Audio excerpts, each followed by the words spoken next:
Manchester United 1, Chelsea 1. It feels like a game at the end of the season where United can't win anything or finish top 4, doesn't it? Do you know why? Why? Fucking exactly what it is. Yeah. I was watching. Can Chelsea only finish third as well? I think they can only finish third. I think they can finish 4th if they lose every game because it's not that far away. But I was thinking about this in the review. Every single set of the squad is working out to be exactly how it feels, if you know what I mean. So there's loads of players that want to leave, and you can tell. There's loads of players that don't care that the manager isn't going to be here next season, and you can tell. The manager looks like he's not here next season and can't be asked, and you can tell. We can't win anything, we can't finish 4th. It's all just for nothing at this moment in time, isn't it? Yeah, and I wish I didn't go. Yeah. Honestly. Is that your last game this season? Yeah, I can't make Monday. I got to watch the Bambino, but yeah, I literally was like, the fuck have I come here for? You're right. Yeah. No one gives a fuck. The players, the only player that looked like he give a fuck, Bruno for about 5 minutes looked like he give a fuck, and Ronaldo. Yeah. Outside of that, nobody cares. I know you said you're maybe not surprised, but do you not think that's they've almost been allowed to do this? It's almost because I think there's a point where Rangnick went from trying to get this team to play well to trying to make next season better. Maybe. And he's like, I'll sacrifice these results because when you say you need 10 new players, the players don't usually go, we like that. So he's going, I'll sacrifice this season for the greater good.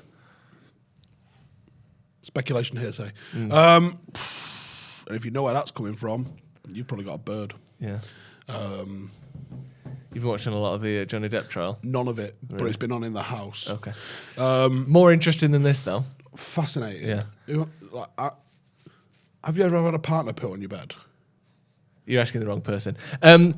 So Cristiano Ronaldo is the only person at the minute who looks like he can score, try, or work hard at Manchester I hope United. he's assaulting all of them. 37. I How hope is this he's fucking possible? punching them in the face when he gets in the changing room. It's ridiculous, though, isn't it? It's absolutely ludicrous. Do you think he'll be here next season if we're in the Europa League or Conference League? There's not a lot of speculation of him leaving. No. Considering all the speculation of people leaving. His name's not being mentioned.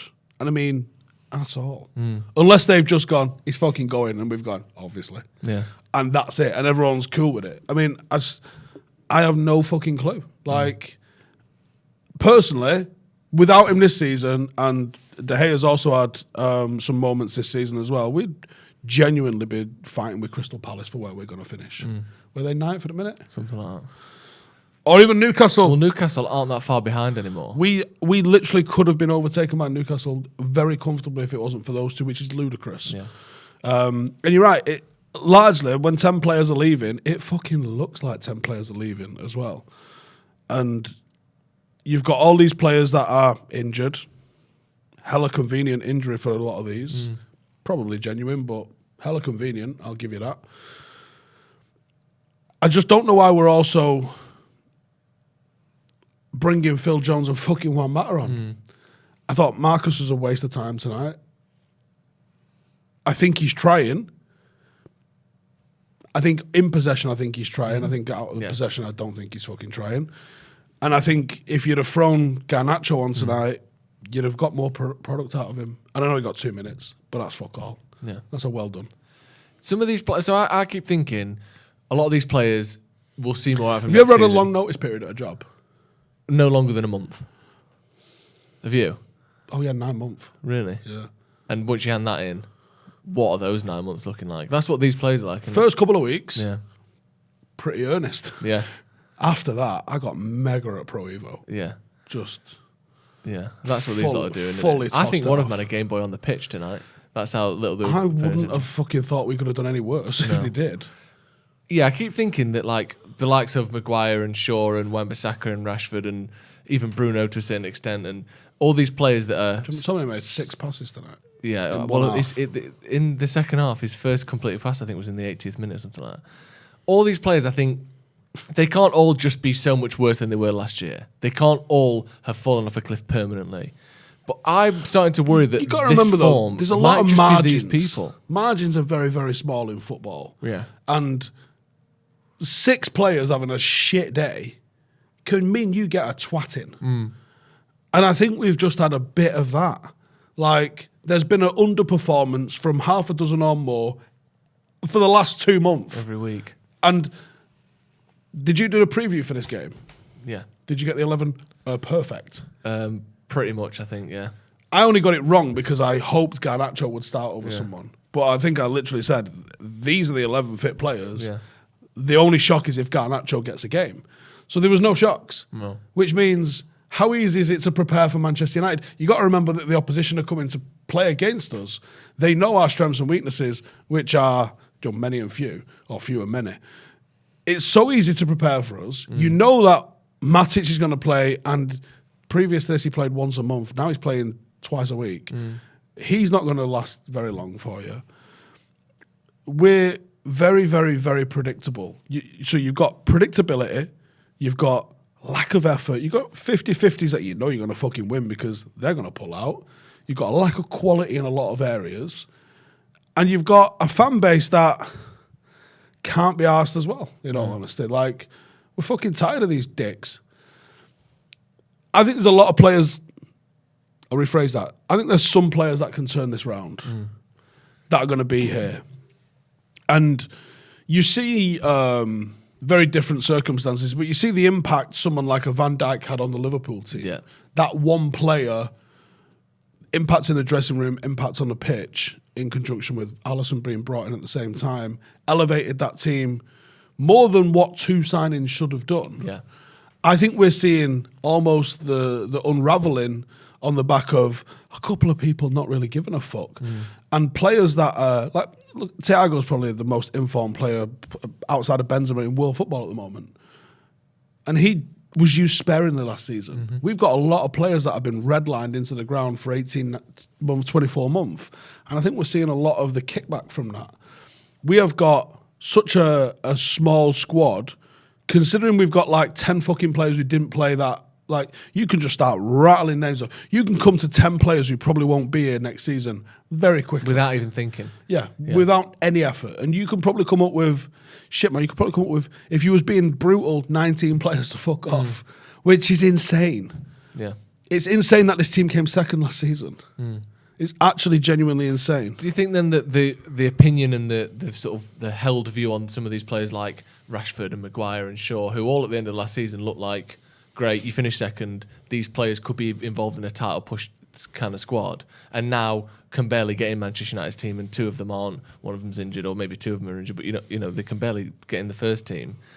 Do you think that is just, that was the best they'll ever be and this is the real them? Or do you think it's, they're having a bad time, we'll see more out of them under Ten Hag? I don't think there's a generalisation for any of them.